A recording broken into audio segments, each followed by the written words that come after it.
박수로 환영하겠습니다. 한토신의 이사장님 오셨습니다. 오늘 생각보다 정말 많이들 오셨고요. 지금 많이 장내가 좀 많이 덥기도 하고 오늘 들으시는 내용이 좀 어렵죠. 신탁 얘기도 사실은 좀 어려워요. 어려운데 좀 편안하게 몸 푸시고 최대한 좀 쉽게 가보도록 하겠습니다. 이제 우리 소유주님 설명회 처음 하시는 거잖아요. 첫 술에 베풀을 수 없죠. 오늘 첫 설명회에 여러분들이 재건축 재개발 다 알 수 없고요. 신탁 얘기도 어렵고 조합 얘기도 어렵고 다만 오늘 첫 시작하시는 거예요. 그래서 오늘부터 공부하신다 생각하시고 어려운 얘기 메모해 놔셨다가 이따 질문하시거나 돌아가서 인터넷 찾아보시면 관련 내용도 충분히 공부해 가시면서 여러분 재산이기 때문에 여러분 스스로 공부하시고 의사결정하셔야 됩니다. 자, 설명회 시작해 볼게요. 오늘 이 귀한 시간을 내준 목적은 아까 우리 위원장께서 설명하셨지만 안전진단 통과됐고 이제 해야 되는 일 하나가 사업 방식을 결정하셔야 되는데 조합이냐 신탁이냐. 그래서 조합은 아마들 얘기 많이 들어보셨고 신탁은 뭔지 잘 몰라서 그 얘기 들어보러 오신 거예요. 그래서 들어보시고 궁금한 것들 질문해 주시면 될 것 같습니다. 오늘 설명드릴 목차입니다. 저희는 이제 신탁 방식 소개 드릴 거고요.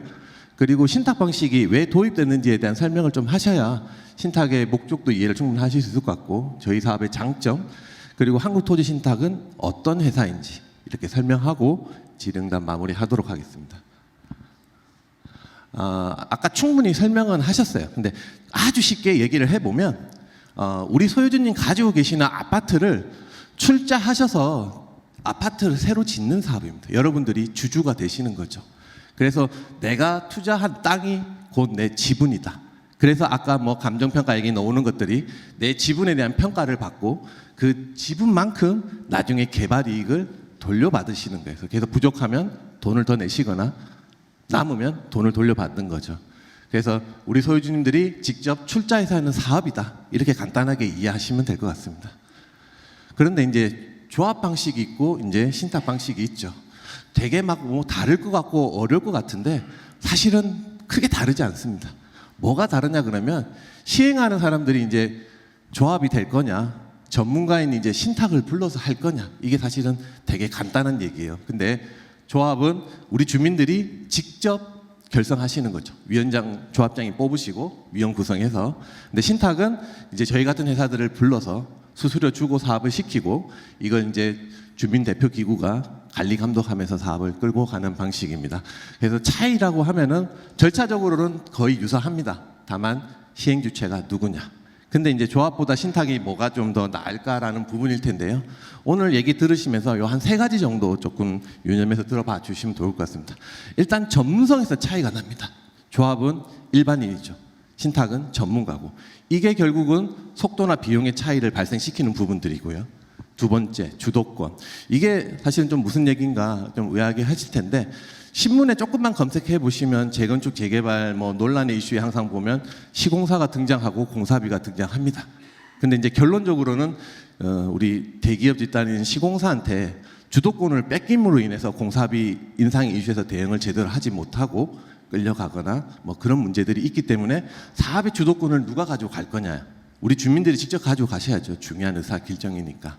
그래서 신탁 방식으로 갔을 때 주도권 확보가 가능하다라는 말씀을 좀 드릴 거고요. 그리고 이제 마지막에 좀 궁금한 게 신탁 뭐 들어보시면 아마 좋다라고 생각은 하실 거예요. 근데 신탁하면 돈을 줘야 되네? 그러면 신탁 안 하면 안 줘도 되는 돈을 주는 건가? 그럼 우리 사업비만 더 늘어나는 거 아닌가? 뭐 이런 생각들을 하실 거예요. 근데 결론은 그렇지는 않습니다. 뒤에 가서 얘기 드릴 텐데 이런 관점에서 한번 얘기를 조금 더 풀어가 볼게요.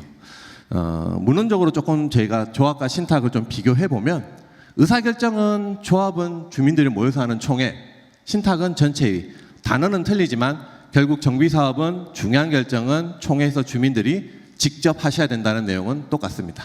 다만 자금 조달에 있어서는 조합 방식에서는 시공사가 주로 자금을 조달합니다.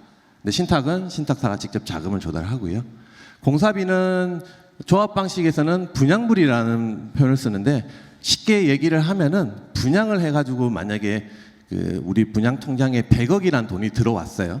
들어왔는데 실제 시공사는 공사를 20억치만 했어요.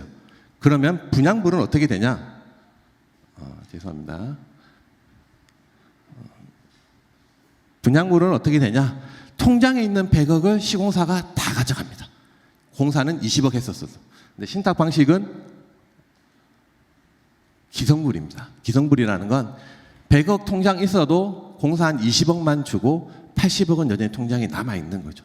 그러면 우리가 다른 데서 자금을 빌려오지 않아도 되고 이 80억에 대한 금융 이득이 생겨서 우리 조합원들한테 추가 이득이 더 생기는 게 결국 기성불입니다. 신탁사가 직접 공사비를 시공사한테 2개월 단위로 기성을 지불할 거예요. 그래서 시공사는 죄송합니다.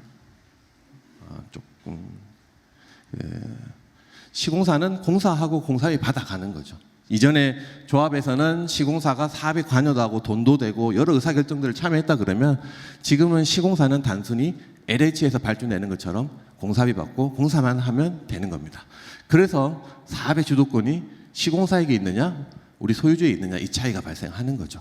이 차이가 결국은 시공사한테 끌려가서 뭐 공사비 올려주네 많이 하는 이런 이슈들하고 연결되는 부분들이고요. 투명성 부분은 뭐 다들 아시는 것처럼 일부 조합이긴 하지만 그런 문제들이 있었다. 신탁으로 가면 그런 비용, 통제, 자금에 관한 통제를 확실히 하기 때문에 그런 비리는 없을 거다라는 내용입니다. 그런데 요 신탁이라고 하면 그럼 신탁이 마음대로 혼자서 다 알아서 하는 건가? 뭐 이런 생각이 좀 드실 거예요. 근데 신탁 사업으로 간다 하더라도 우리 주민들을 대표하는 조합과 유사한 대표기구는 만들어지고요. 이 대표기구가 신탁사와 협의를 하고 또는 신탁사가 일을 잘 하는지 관리 감독, 체감도 하는 역할을 하게 될 겁니다. 신탁 방식 정비사업 도입 배경입니다. 갑자기 뜬금없이 대한민국 역사에 신탁이 왜 등장했을까라는 얘기인데요. 2016년도에 신탁 방식이 처음 도입이 됐습니다. 도입된 배경을 국회에 나와 있는 개정 법률안에 따르면 기존 조합에 관한 얘기들이 이렇게 나와 있습니다. 갈등, 사업 지연, 교착 이러다 보니까 주민들의 사업 저하, 주민 갈등 이런 것들이 많아 사업이 잘 안 되는데 이걸 전문가한테 맡기자라는 취지에서 2016년도에 법이 바뀌었습니다.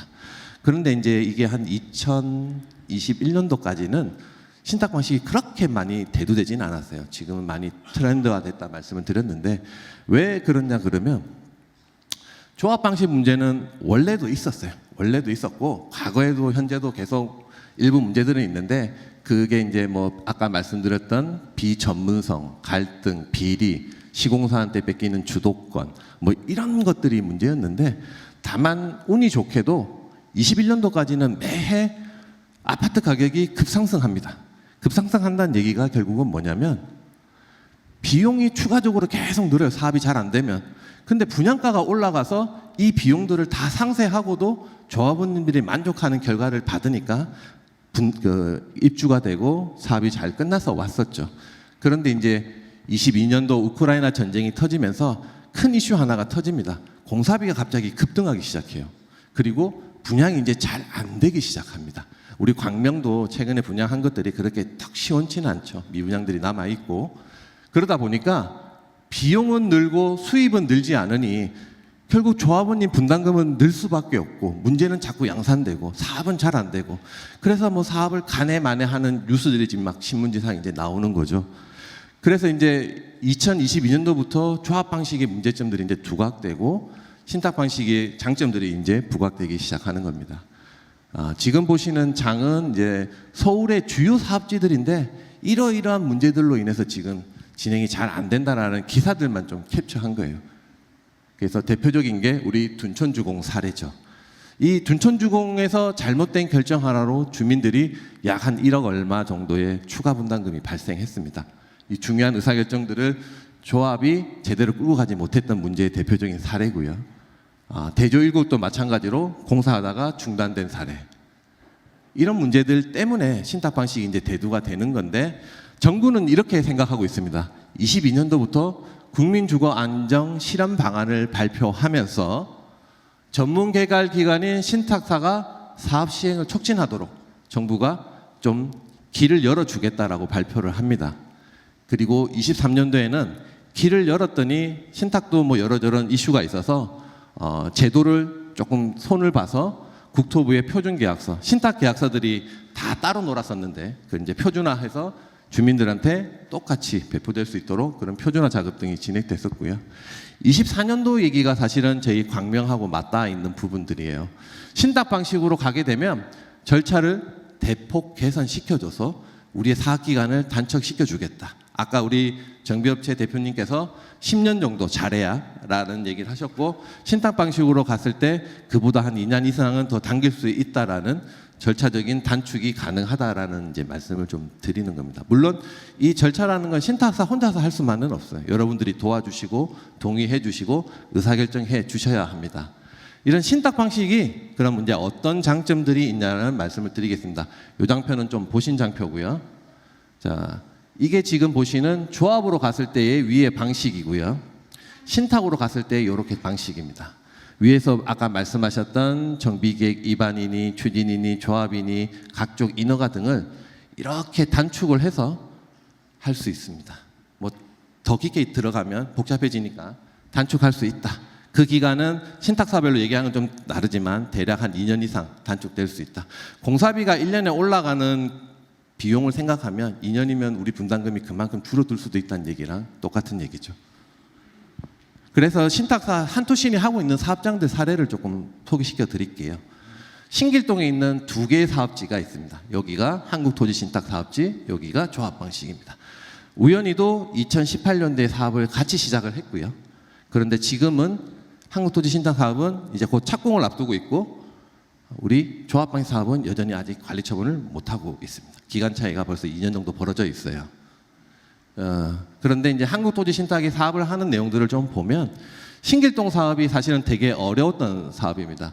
소유주가 아파트도 계시고 상가도 계시고 단독도 계세요. 아까 우리 소유주님 질문하신 것 중에 2개의 단지가 지분이 틀리고 서로의 입장들이 조금 다르다는 말씀하신 것처럼 이해관계가 다른 집단이 여기 3개가 모여 있는 거예요. 이런 이해관계를 얼마나 잘 협의하고 대다수의 만족을 이끌어내느냐에 따라서 이렇게 동의율이 97%가 나오기도 합니다. 이 관리 처분이라는 게 결국 내 분담금이 결정되는 총회인데 이 3개 집단이 만족을 했기 때문에 결국 97%의 동의가 나왔던 거고요. 그리고 이거는 좀 넘어갈게요. 공사비 부분 조금 말씀드리겠습니다. 제가 아까 던졌던 3개 키워드 중에 신탁 수수료 얘기를 했었죠. 그게 마치 신탁 방식으로 가면 더 비용이 추가될 것처럼, 그런데 그렇지 않다는 얘기를 이 장표에서 말씀드릴게요. 보시면 신탁 방식 사업장과 조합 방식 사업장들 인근에 있는 유사 현장들을 조금 비교를 한 거예요. 신탁 방식 공사비가 조합 방식 공사비보다 많게는 뭐 90만 원, 20만 원 뭐 이렇게 차이들 나고요. 이만큼 사업비 절감이 이루어집니다. 조합으로 갔다가 죄송합니다. 조합으로 가는 것보다는 신탁으로 갔을 때 이런 사업비 절감 효과가 크다라는 얘기죠. 그런데 신탁 수수료는 이 절감된 수수료 중에 일부를 저희한테 주시는 거예요. 그러면 사업비 절감 효과가 크니 이 중에 대다수는 우리 소유주들이 추가로 더 이득을 보시는 거고, 그 중에 일부만 신탁 수수료 줘서 저희들한테 일을 하실 수 있도록 해 주신다라고 이해하면 될 것 같습니다. 통계적으로 발표할 때 조합 방식, 신탁 방식 공사비가 평균적으로 한 10% 정도 차이 난다고 그렇게 통계가 나와 있는 자료들도 있습니다. 그러면 때 이런 질문 하실 수 있어요. 신탁 방식 공사비가 싼 게 비지떡 아닌가? 뭐 싸게 주면 그럴 수도 있지. 뭐 그러실 거예요. 그죠?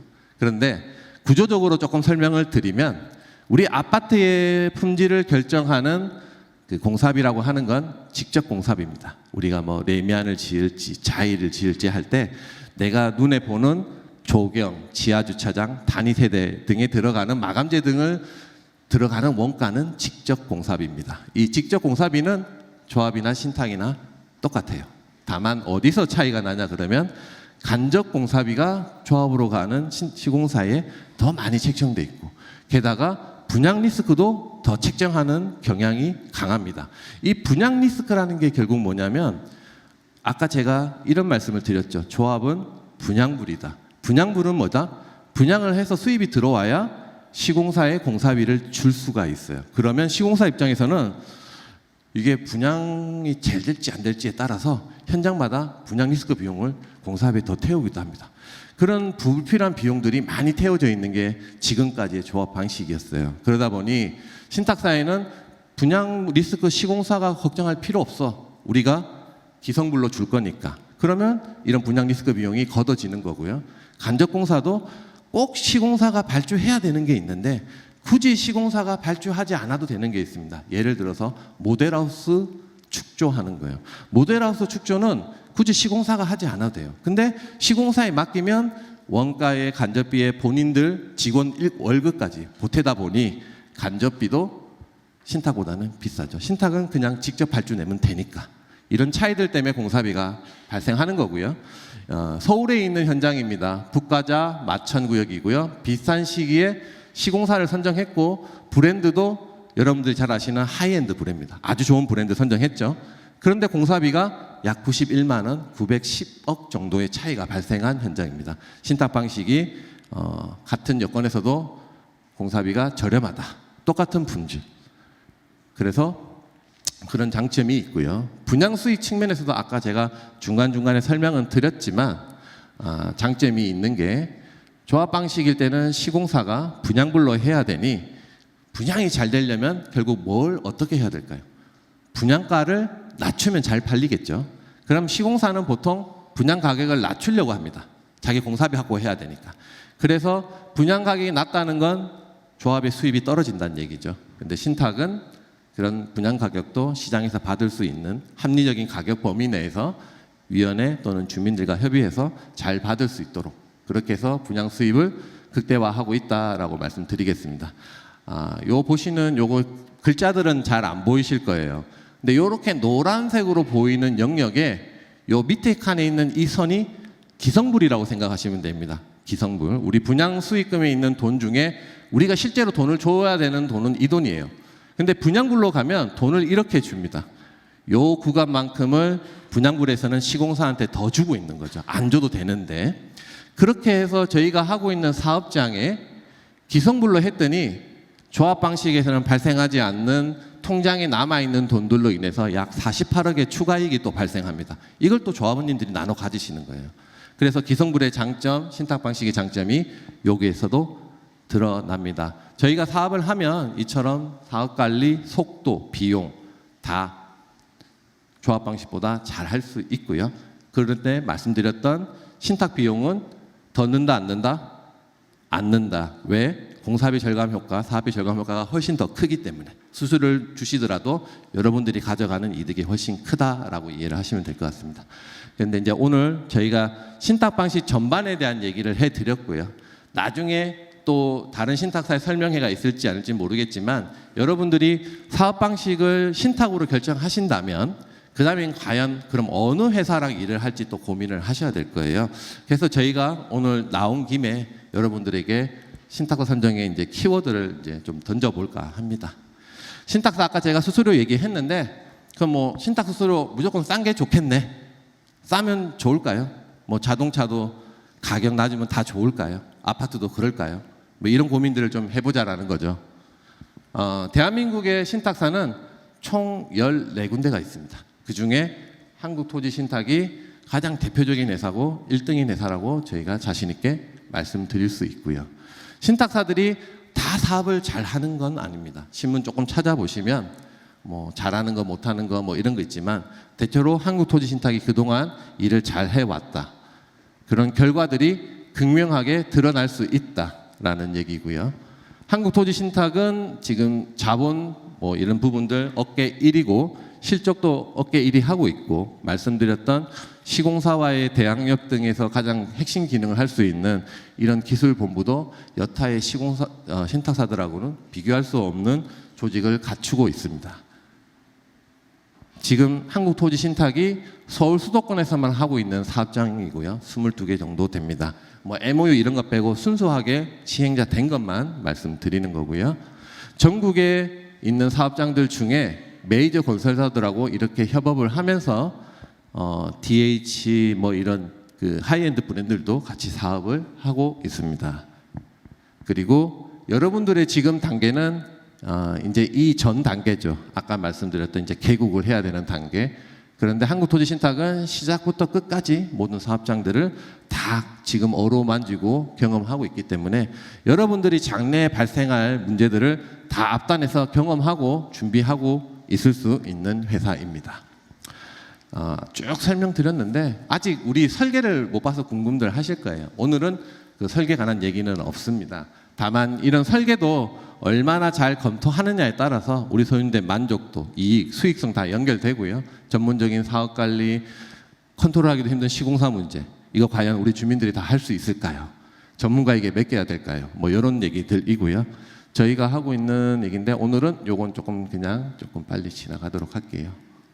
그래서 저희가 할 수 있는 건 저희의 경험을 바탕으로 솔루션을 제공하고 한국토지신탁은 사업을 끌고 가지만 직접 결정하거나 혼자서 마음대로 하지 않습니다. 신탁사는 여러분들에게 가이드라인을 제시하고 가장 좋은 방법을 제안해 드리면 결국 주민들이 결정하시는 거예요. 그래서 솔루션을 제공해 드릴 거고요. 협력업체들 컨트롤하기 힘든 컨트롤 타워 역할을 저희가 하고 소유자님들의 분쟁이나 이런 부분들을 잘 관리할 수 있는 저희는 전문가 집단이고 업계의 리더입니다. 저희 회사의 모토입니다. 재건축은 속도는 빨리 가야 되니 더 하고요. 수익은 많을수록 좋으니 곱하고요.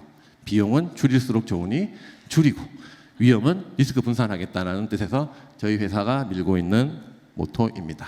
이상 한국토지신탁 설명 마무리하겠습니다. 감사합니다. 지금까지 우리가 조합으로 재건축을 해왔다는 것로만 이제 알고 있는데 최근에 우리 이 지역에서 이제 신탁이라는 개념이 저도 이번에 처음 알았습니다. 그래서 그러면 신탁이라는 게 내 자산을 갖다가 이렇게 등기를 시켜서 위탁을 하는 거 아닙니까? 그러면 조금 그런 점에서 좀 불안할 수 있고 그리고 이게 지금 법적으로 다 돼 있다고 하는데 그러면 지금 우리 뭐 조합을 한다면 우리가 조합원이 되는 건데 지금 신탁으로 맡겼을 경우에는 법적 지위가 어떻게 되는 건지 네. 저희는 그런 것도 궁금하고요. 답변해 주세요. 네. 두 가지 질문하신 거죠. 자, 신탁하면 말씀하신 것처럼 그 신탁이라는 게 땅을 맡겨서 사업을 해야 되는데 그럼 뭐 이제 말씀하셨던 질문의 취지가 내 재산을 신탁사업으로 신탁 등기를 해서 옮겨야 되냐? 그러면 신탁사가 그 땅을 가지고 뭔가 대출을 받거나 마음대로 해서 내 재산이 불안해질까봐 하는 질문이 첫 번째 질문이신 것 같아요. 작년까지는 우리 법에서 신탁을 하려면 해당 토지의 3분의 1을 신탁사에다가 명의를 옮겨 주셨어야 했습니다. 그런데 현행 법에서는 법적으로는 이제 신탁 등기 의무는 없어졌고요. 다만 저희를 관장하는 금융감독원의 입장에서는 최소한 준비위원회 또는 추진위원회 정도. 왜냐하면 신탁의 근간이 땅이라는 걸 위탁을 해야지만 비로소 맡은 땅을 가지고 사업을 하는 사업이거든요. 그래서 요건은 많이 완화됐지만 결론을 조금 말씀드리면 우리 사업은 재건축은 조합으로 가셔도 언젠가는 조합으로 다 신탁을 하셔야 되고요. 신탁으로 가더라도 착공 전에는 다 신탁합수로 신탁을 하셔야 됩니다. 왜냐 그러면 착공 분양할 때 저희 땅의 소유권이 혹시나 외부의 누군가에서 공격을 받으면 안 되기 때문에 신탁을 해서 그걸 안전하게 보호하는 장치가 하나 있고요. 그리고 걱정하시는 게 아마 신탁을 하면 신탁사가 이걸 들고 가서 어디 가서 대출받고 돈 빌려올까 봐 걱정하시는데요. 저희가 하는 사업은 단순히 명의 신탁이라 그래서 저희가 여러분 재산의 그 권리를 침해할 수 없는 그냥 명의만 신탁사로 와 있는 거일 뿐이고 말씀하셨던 그런 우려는 없을 거라고 말씀드립니다. 재건축은 동의한 자만이 조합원이 되십니다. 동의하지 않으신 분은 의사결정에 참여하지 못하고요. 근데 신탁은 뭐 신탁원이 되지는 않아요. 다만 법에 나와 있는 용어를 가지고 말씀드리면 여러분 모두는 동의를 하시든 안 하든 토지 등 소유자이시고요.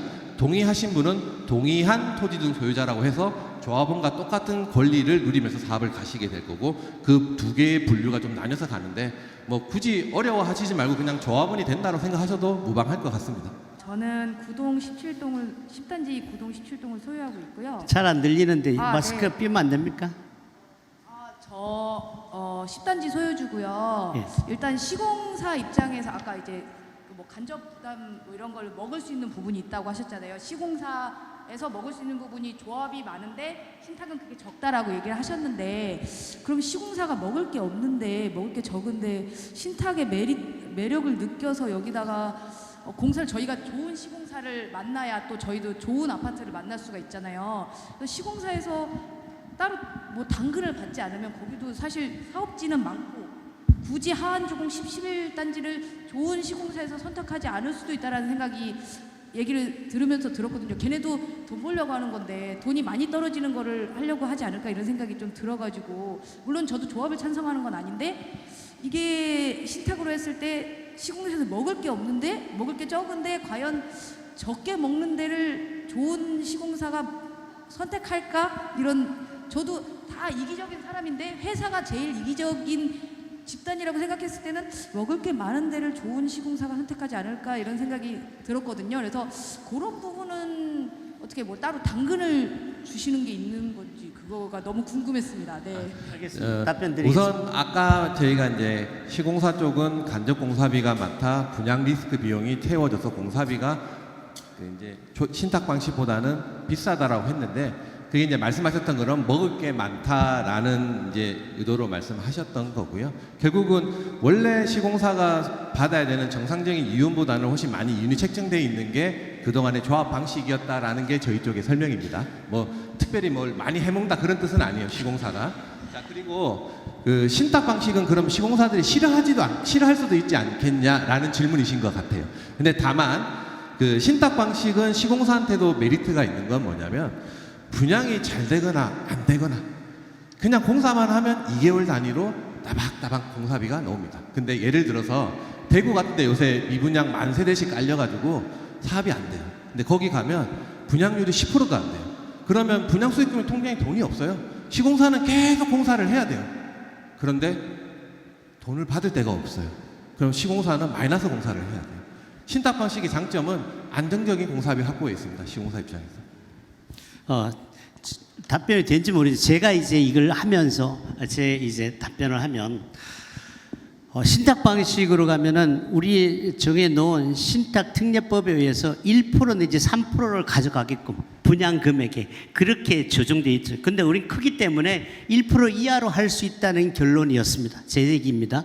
근데 그렇게 되면 이게 3조의 단위라고 본다면 300억을 줘야 돼요. 그럼 300억을 우리가 조합으로 갔을 때 그걸 커버할 수 있느냐?